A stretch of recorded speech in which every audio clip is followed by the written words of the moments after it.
Hello, and welcome to Health Matters, produced by the Farmington Valley Health District. My name is Jennifer Curtanis, and I'm the director of the Farmington Valley Health District, and I'm your host today. Today, we're going to talk about septic systems. Maybe not a topic that folks want to spend a lot of time talking about, but all the same, a very important topic. As your local health department, one of our charges is to ensure that water, specifically drinking water and water that comes from private wells, is kept safe. And septic systems are a really important part of the work that we do to ensure water quality and protect the environment. Today, I'm happy to be joined by Diane Harding, who is our Chief Sanitarian for the district.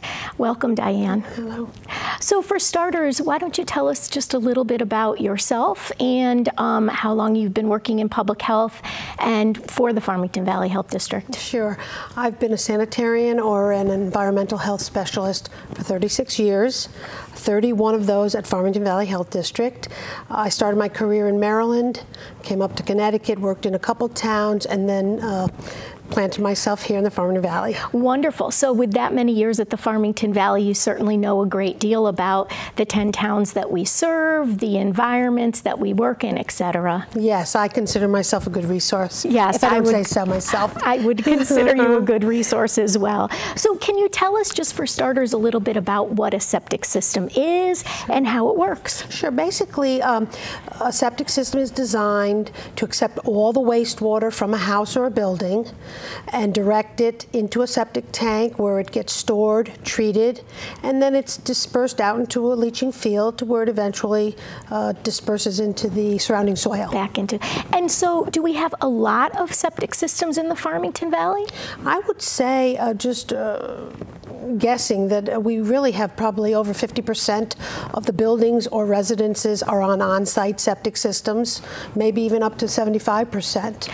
And why is it, I mean, that seems pretty high to me as opposed to just hooking a house up to a sewer system. Why is it that the Farmington Valley seems to have a higher proportion of homes and buildings attached to an on-site septic system? Well, historically, if you can imagine, once public sewers came into being, maybe in the early 1900s, they were concentrated in the more densely populated areas along maybe main streets. Mm-hmm. Now we have some really kind of rural towns like Colebrook, Heartland, Barkhamsted. There's no public sewers available at all. Every single building residence is on its own septic system.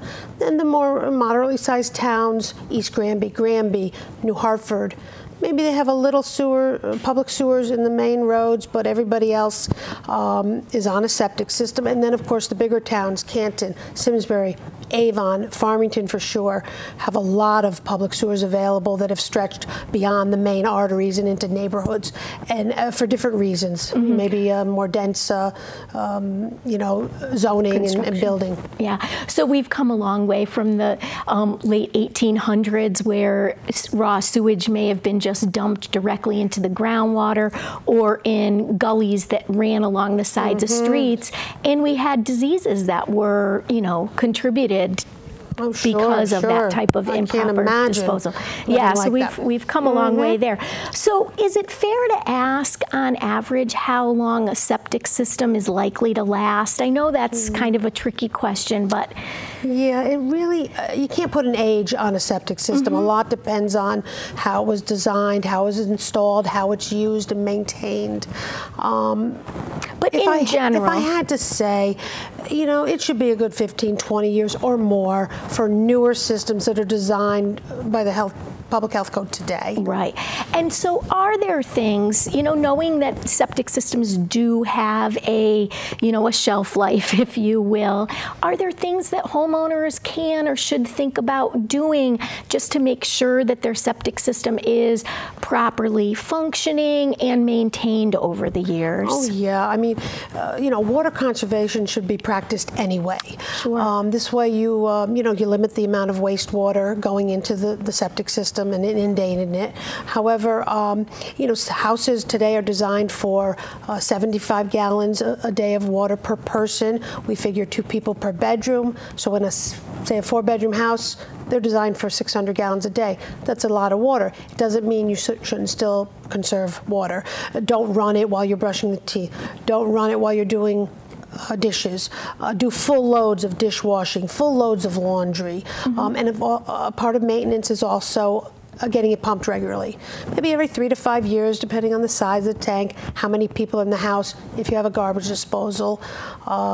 That'll help keep some of these solids and floating material from getting out into the fields and clogging it prematurely. So you mentioned a garbage disposal. So a garbage disposal is something that might be something a homeowner has to consider with a septic system in terms of pumping? Yeah, well, when we design systems with garbage disposals, we increase the size of the tanks because if you can imagine, as you're adding those extra solids to the tank, they can fill it up more quickly. The way a tank works is, the way a septic system works is physically, it's built so that usually by gravity, all the wastewater comes out of a house in a solid pipe into a solid structure called the septic tank. The heavy materials settle. Yes. The lighter materials float, soaps, scum, we call it a scum layer, suds, hair, fats and oils.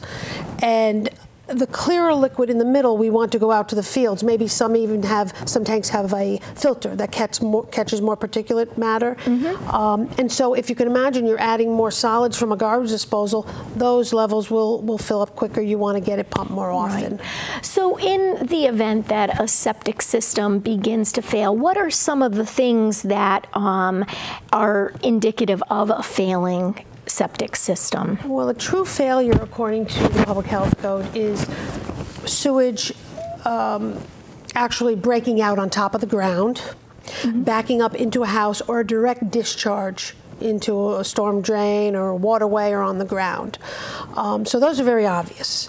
Signs of an impending failure or not quite properly functioning system would be maybe slow drainage from the house as you flush a toilet or a fixture.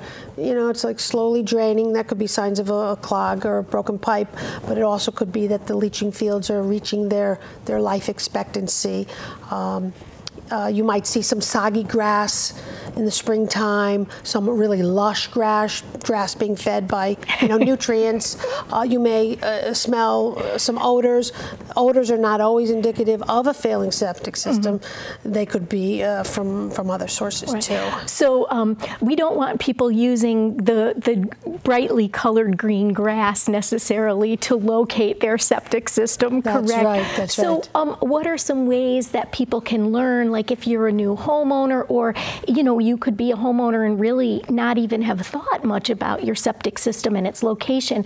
Where would people go, and what types of information might the Farmington Valley Health District have regarding septic systems? Well, we have a lot of information. All our files are online, so they're accessible by the public and by ourselves. So you can go online, fehd.org, under document search, find your address, scroll right through every page, find an as-built drawing, and then translate it right to the ground, outside, and you'll know where everything is. This way you can protect it from damage during, maybe traffic, maybe tree cutting, trucks driving on your yard. You want to keep them off of the structures. So you just mentioned something, an as-built. Is that exactly what it sounds like, an as-built? Yes, it's a drawing of how the system was built at that time, and they're really useful, and they're good to have in a file. Sometimes, older properties, we don't have complete files. The septic tank pumpers will have a location of your tank, so that's a good piece of information to have on hand. Maybe the past owner, has information they gave to you of drawings that we just don't have in our file. And for systems that you just can't find information anywhere, somebody like a licensed installer or a pumper can go out and actually find the system with a camera or electronic stake. And really stake it in the field and put a drawing together. So we recommend that for any homeowner that has a septic system, that they either look to our files and print out, and I believe that's something that they can do. The as-built, keep it in a file. If they have pumping records, they should keep it in a file. If we don't have an as-built over time, we would encourage them to work with either their septic pumping company or someone else to identify and map out that septic system for them, correct? Sure, that's great information to have at hand. Yeah. So you did mention failures. So we often get calls and complaints. What does the Farmington Valley Health District do when we receive either a complaint from someone who thinks that there is a failing system because they've smelled or observed something, or a homeowner that is concerned about the failure of their system? Well, we respond to all complaints, whether they're anonymous or not. We'll do an investigation for the validity. Of course, it's always useful to have a name and number to call for details or to respond back to give our findings. But if there is a failure, whether it's your own or somebody else's, we will make contact with that homeowner and take them through the procedure of how we evaluate a site for a repair. Some sites need professional engineers because there are limitations that are severe. Sometimes we decide based on our knowledge, the file research, site visits, that we can work together with a licensed installer, the homeowner, and ourselves to come up with a recommendation that will meet the public health code requirements. So we'll get into some of the things we look for when we're thinking about a repair or a new septic. But before we go there, every once in a while I see on TV the advertisements for products for people that have septic systems that purport to actually help your septic system work better. What do we know about these products? Well, usually they're additives or enzymes or some other type of biological, packet of, miracle cures, so to speak. But they really have not been proven to be useful. There's plenty of bacteria in your tank already, so we don't recommend them. Some are just kind of inert and they don't do any damage or any good.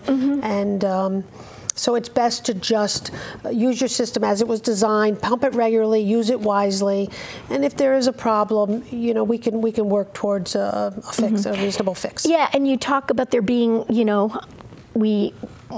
there is enough bacteria in the wastewater that moves into a septic system.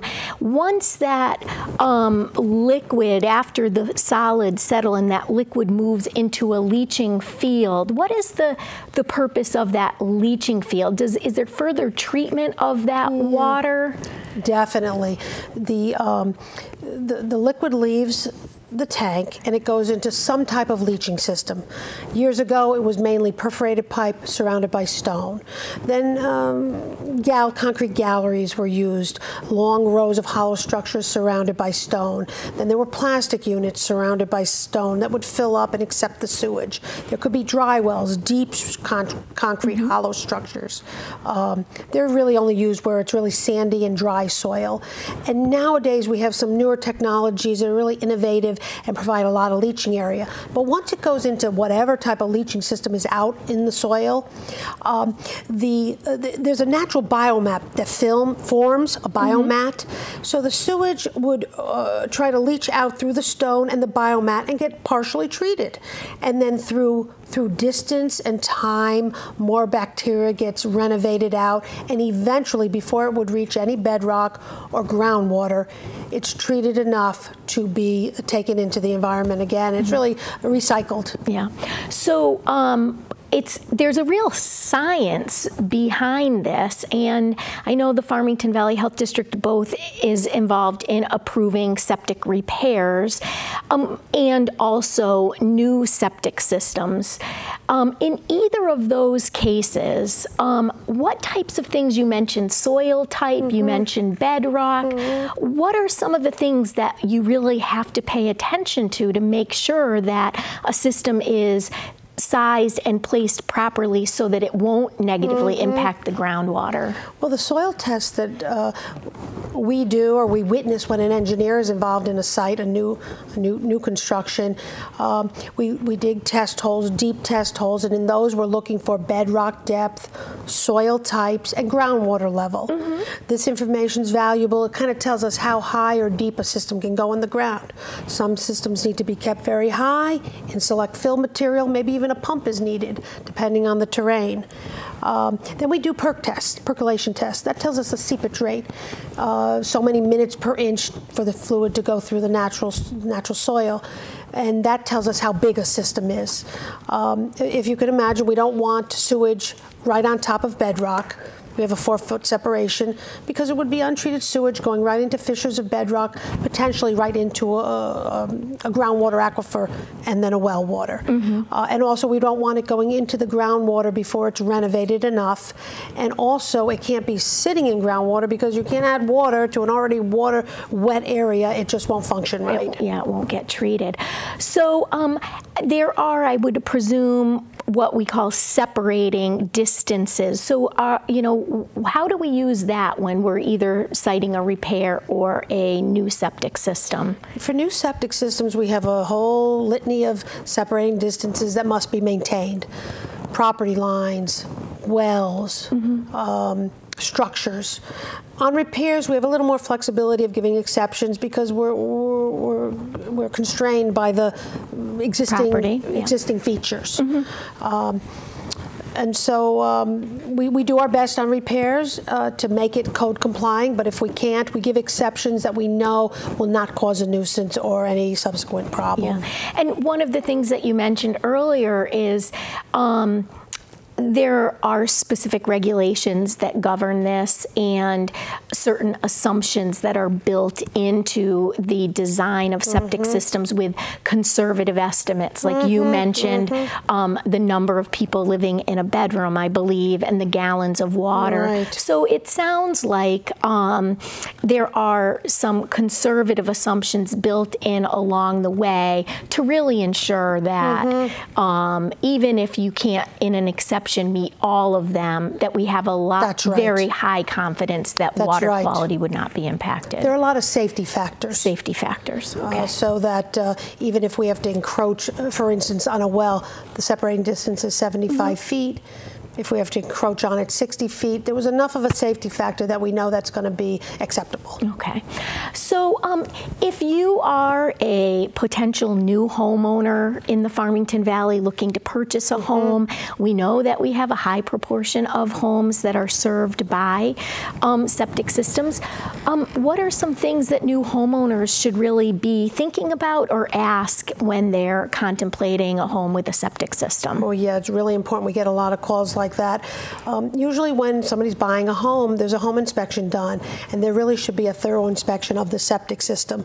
And so there's no mandated guidelines for that activity. However, most inspectors will research our files, do a site visit before they even begin digging, just to see what they can see from the top of the ground, telltale signs of anything odd.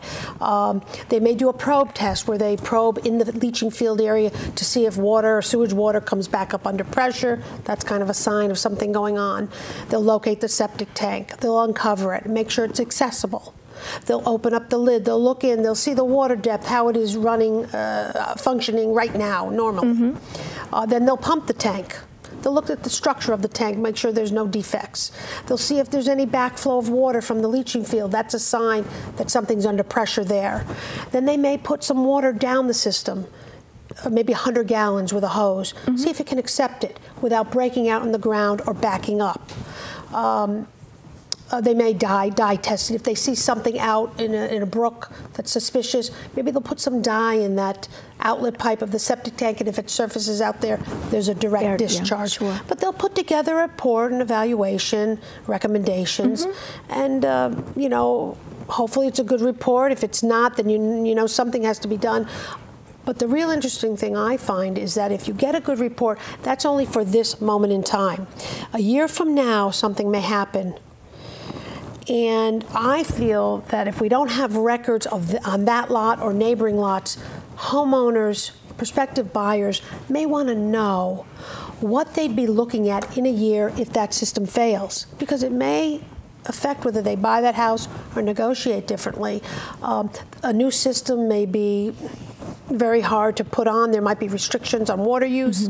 They may not be able to put a pool or add bedrooms or do things that they want to do with this property. So I always recommend an evaluation of the site for repair if there's no data available. Okay, so information is your best bet, getting as much information as possible.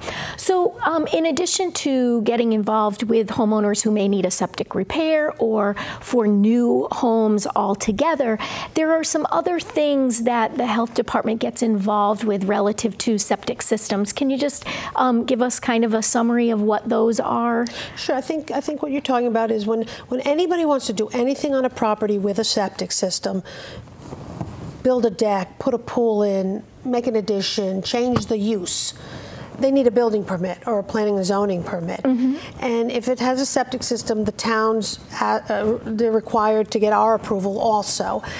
And so we look at two things with those kind of applications. Okay. One is encroachment. We need to make sure whatever this activity is they want to do does not encroach on the existing septic system. So we use the as-built, we use their proposed project, and we make sure they meet all those separating distances. Now, in these instances, we have no flexibility. They must meet those separating distances.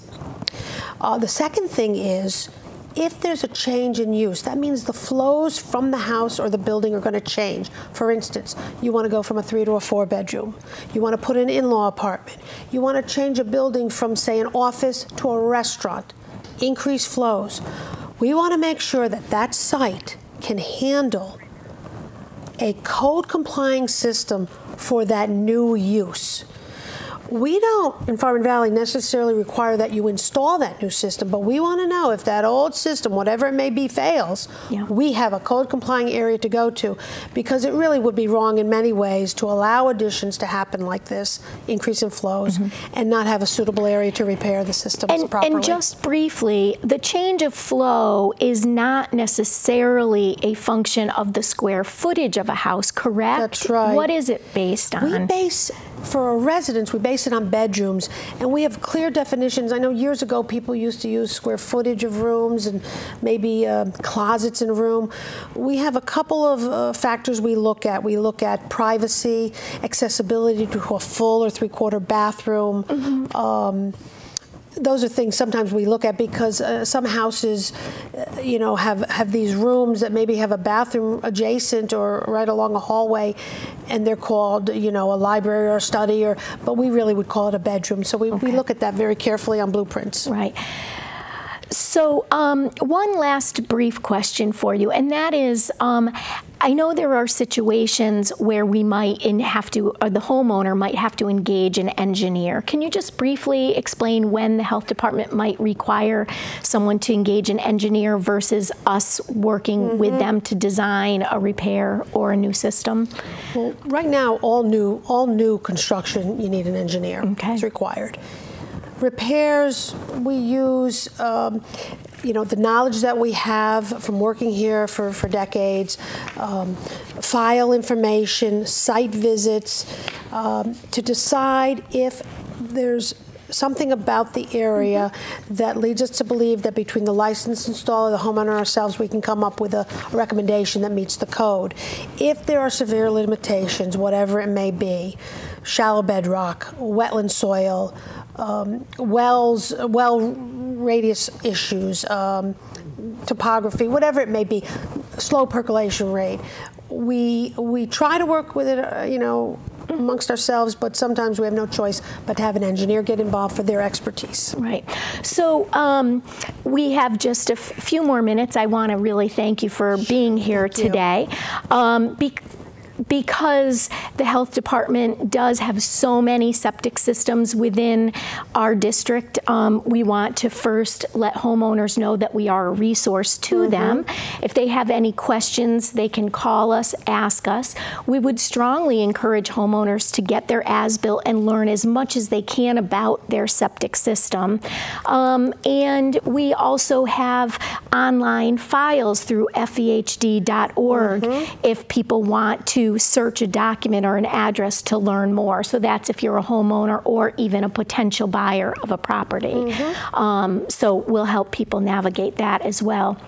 So in closing, I just want to thank you very much again for sharing so much of your knowledge and expertise. 30 years of doing this work in the Farmington Valley really is an asset to the health department. We want to encourage people to conserve water always, and to definitely call the health district if they have any questions regarding septics and its use and maintenance. So thank you very much. And until next time, remember, your greatest wealth is your health.